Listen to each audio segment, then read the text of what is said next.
I've had many, many moments, especially when I first became blind. Because your co-host over here decided it was good to put the cup upside down on top of the Keurig. I'm laughing about it now. Whether you're laughing at yourself in a moment, I just think that it's important to not take everything so seriously. It's really important to seek out ways to laugh and, find the humor.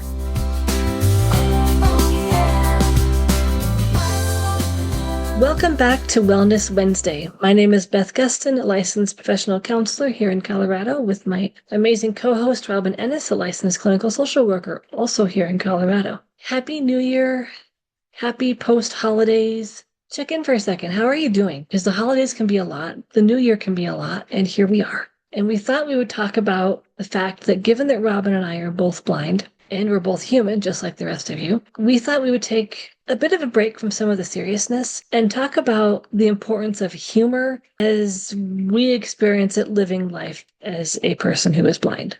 Yeah, I want to reiterate Happy New Year, everyone. And for me, I think that in life, because life can be so serious, that it's important to find the humor in the moment and just be able to step back and gain clarity and look at the bigger picture.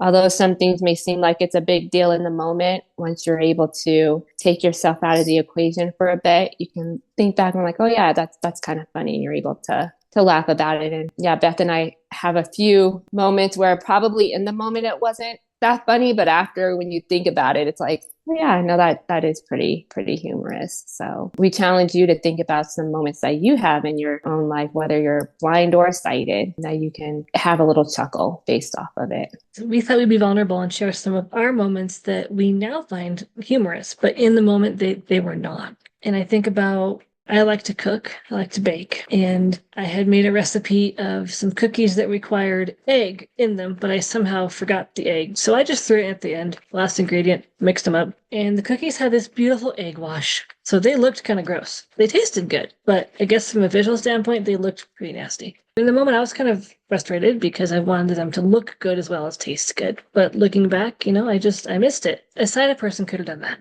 You're right. A sighted person could have missed that one. And honestly, when you were talking, it made me think, because you said that they tasted good, right? So that means don't judge a book by its cover, right? Underneath, it tasted good. So, it worked. If I wouldn't have known and didn't have any visual, feedback on it, I would not have known, because it didn't change the texture, right, necessarily. Okay. And it didn't change the flavor. It looked weird. I like that. That's funny.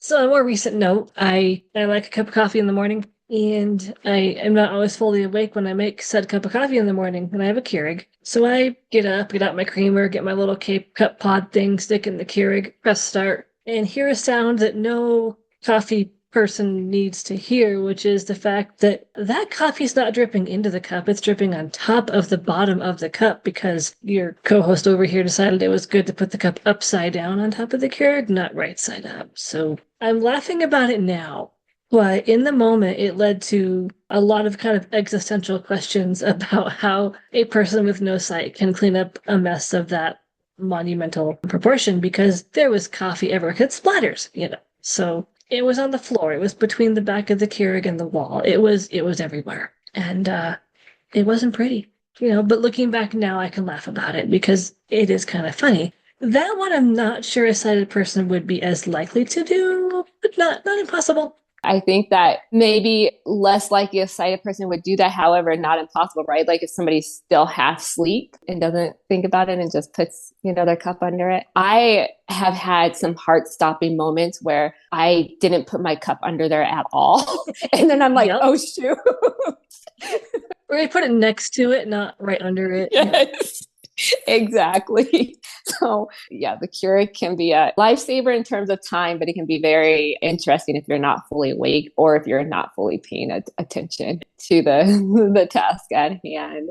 Beth, before I tell my stories though, in those moments though, when you were a teenager and then most recent though, what was initially going through your mind? Like some people will say, oh, this is just too hard. I can't do this. Or just some self-defeating thoughts. Did you have any of those? I had a lot of self-defeating thoughts after the coffee incident for some reason. Okay. I don't quite know if that's just some stuff going on in my life right now or what that was about, but I was kind of impressed with how quickly I went down the negative rabbit hole of self-defeating Yeah. thoughts and just more kind of questioning like, wow, a lot of people out there don't have a lot of support, don't have, someone that can maybe help spot check them visually speaking. And so we might miss a lot. But then it also brought up, as I could take a step back and reflect on it, it was like, that's kind of funny. I mean, it's like, it kind of helped give me some perspective. And I have lots of moments like that, I think, as we all do over the years. I've talked to people that I thought were talking to me that weren't talking to me.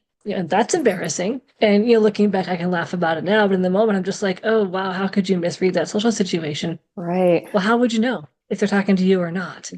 Yeah, my initial kind of knee-jerk reaction is, that's blind moment number 9,764 or whatever number we're up to these days. And then you take a step back and say, it's okay. It's kind of funny. It's going to happen. That's normal. There's no way you would have known, or whatever the self-talk is that helps me kind of get back on track again. Yeah. And I can laugh about most of them now. Yeah. And the thing that stands out is that it's okay, right? Because in that moment, and I tend to be hard on myself. So Beth, I've had many, many moments, especially when I first became blind, because some sighted people will just walk away and not say, and I didn't hear them walk away. So then there's times where I'm just sitting there talking to myself and like my mom or somebody that I'm with, there's nobody there. They walked away. And I'm like, okay.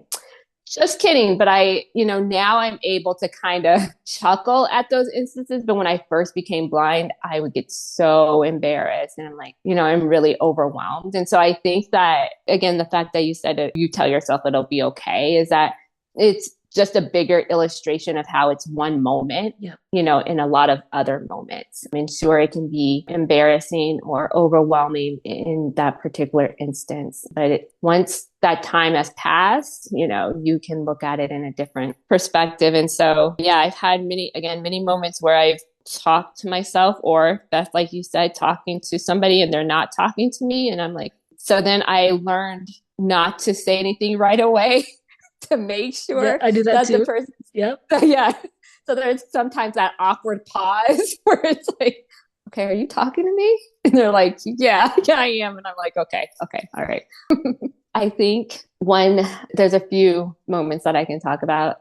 One professional moment is when I was in grad school and I was offering in-person counseling sessions, and the agency was in a house. And so I would go down to the basement to hold this particular session. And I usually would go in and turn on the heater because it was cold down there. And then I would turn on the lights so that I wouldn't forget. Well, this particular morning, I'm not sure why I didn't go down there in advance, but I didn't. And so we held the session. And then at the end of it, I went to go turn off the light like I always do, but the light was already off.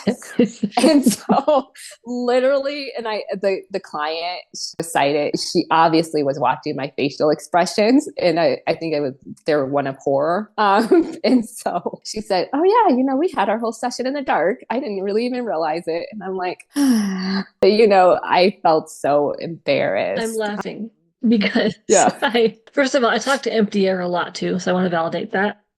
But I have taken to telling all my clients, so your therapist can't see anything. I have no light perception anymore either. I will often walk into my office and just start working and not turn the lights on. And I've got two switches, one for the perimeter lights and one for the overhead lights. And so I'm just like, if you don't like the lighting, fix it to your liking. I'm fine with that. Most of them are okay with it. And some of them are like, I'm going to turn the light on. Okay. I'm like, yep, fine, go ahead. But it's like, I don't always think about it either. And when I do think about it, I don't always turn on the quote unquote right ones, depending on how dark it is outside. Right. I hope that my clients feel comfortable just walking in and turning on the lights. And I've noticed that most of them do. Yeah. But it's a conversation we've had to have a few times because it's just not something that's on my radar like it used to be. Right. Yeah.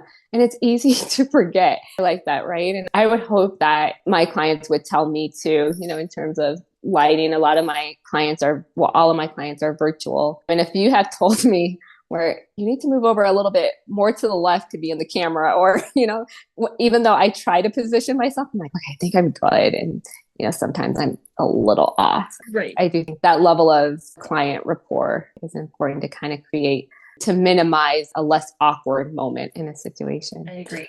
Another thing that came to mind is for all of you out there is that I am a coffee drinker. I love the smell and I love the taste. I love sweet coffee. I'm going to preface that. But by my computer, I have a coffee warmer. And so I put my cup up there and then I put a napkin over it, just mainly so that nothing will fly in it. And then also too, I think it keeps the heat in it longer. And so one morning, I guess I was not fully awake or just really focused on my client. And I went to lift up my cup, but I didn't take off the napkin. And I realized it. And then I didn't think that my client realized it, but he did. And so he got a chuckle out of it. So we both were able to, what could have been a really embarrassing moment, one of humor. So whether you're laughing at yourself in a moment, I just think that it's important to not take everything so seriously. Sometimes life can weigh us down and sometimes it can cause us to feel like we have to present a certain way. And when in actuality, we all are human and we have human moments. And I think depending on where you're at in your acceptance journey, this may not come very naturally to you yet, and that is okay. I think it is a really good sign of self-acceptance when we can laugh at ourselves and we can, find the humor in something that we've done that may be embarrassing. Because everybody does things that are embarrassing. Everyone does things that looking back, it's like, wow, that was kind of funny, But in the moment, we can't see that. Yep, I agree. I'm going to say I almost wrecked a Chinese restaurant. That's a little melodramatic. But I was getting it from the table and I put my hand on it to kind of lean on it so I could get up because I was having some knee issues. And the darn table almost fell over with all the dishes on it and everything. And that would have been a very big, embarrassing disaster. Right. That probably wouldn't have been funny, but I'm sitting here kind of laughing about it, picturing that would have been funny in hindsight. Right. To me, because I've got a warped sense of humor. And I think, I don't know if anyone's going to appreciate this or not, but I think sometimes as a visually impaired or blind person, sounds can sound funny. Mm-hmm. When we don't always know what they are, or looking back, it sounded way different than what it really was. Mm-hmm. And I think sounds can be kind of funny. So sometimes something that isn't genuinely funny, looking back, can sound funny. Does that make sense? Yeah, no, it does. And when I was listening to you though, so I have a French bulldog. And so for those of you who don't know, they have smushed in faces. And so they snort, they make some weird sounds. And so I tend to play with her throughout the day, and I was mimicking the little snort sound that she was making. And the person that was in the room, he was like, "Is that you or is that Lucky making that noise?" And I was like, "It was me. It was me." I didn't think that anybody was around. But I got her a play peg, and she literally sounds just like the peg, and I don't know which one is which. And so I was mimicking her. But again, I didn't think that anybody was listening in that moment. So yeah, sounds can be deceiving. Yeah. I have a black lab and he's very vocal. And I swear we have entire conversations about what I have no idea, but we talk a lot to each other. And he makes a lot of weird vocalizations that I will mimic back to him besides the barking. And the more I mimic him, the louder and more vocal he gets. Right. So yeah. Yep. We have some lengthy conversations. I agree. I have lengthy conversations with my dog too. But again, I think that it's those moments that I love, and it makes a heavy day lighter. So it does. This is totally off topic, but speaking of pets, because I think pets can bring a lot of humor into our lives. Mm-hmm. My brother and sister-in-law have a couple cats, and one of them is extremely vocal. Mm-hmm. And he called and left me a voicemail the other day, and the only thing I could hear in the voicemail was this. And I told my brother, I was like, "Hey, you left me a voicemail the other day, but all I heard was the cat." He's like, "Yeah, that was intentional. I meant to do that." Oh. Oh, okay. I like that. That is cute. Yeah, no, that is cute. Yeah. Yeah. Whether it's my own dog or my niece has a cat, and my niece will be like, "Somebody on the phone," and then I'll be like, "Luna," and then Luna will make her purring sound, and I'm like, "Oh, I'm holding a conversation with the cat now."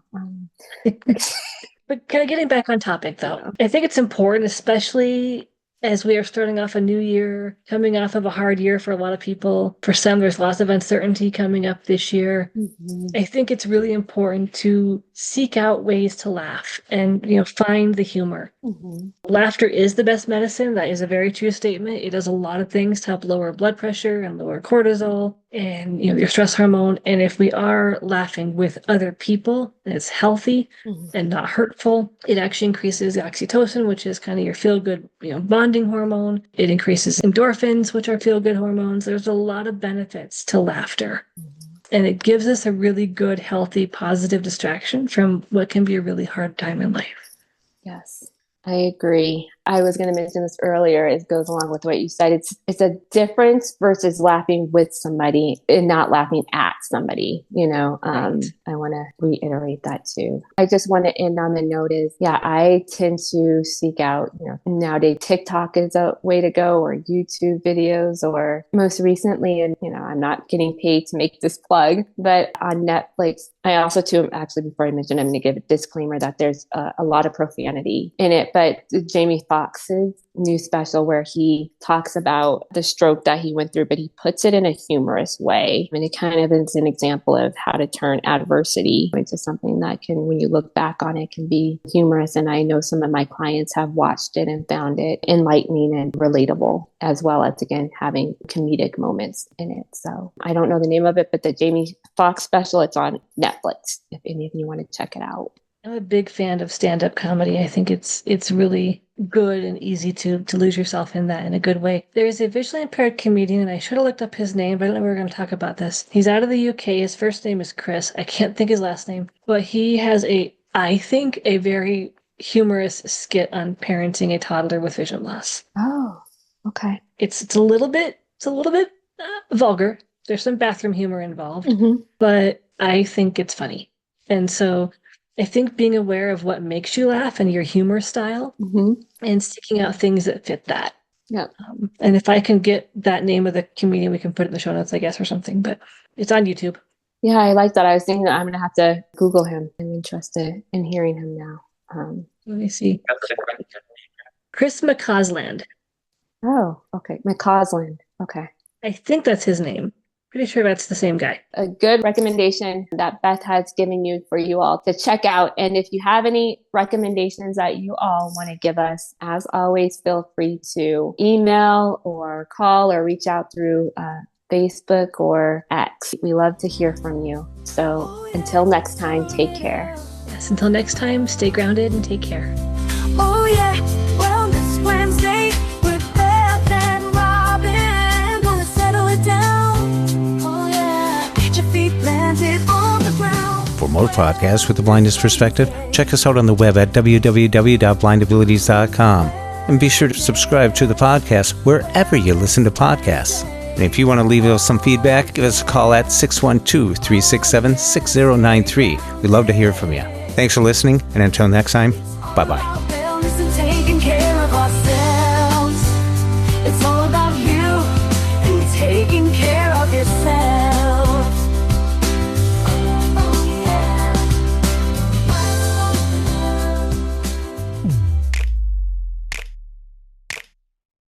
When we share what we see through each other's eyes, we can then begin to bridge the gap between the limited expectations and the reality of blind ability. And the realities of blind abilities.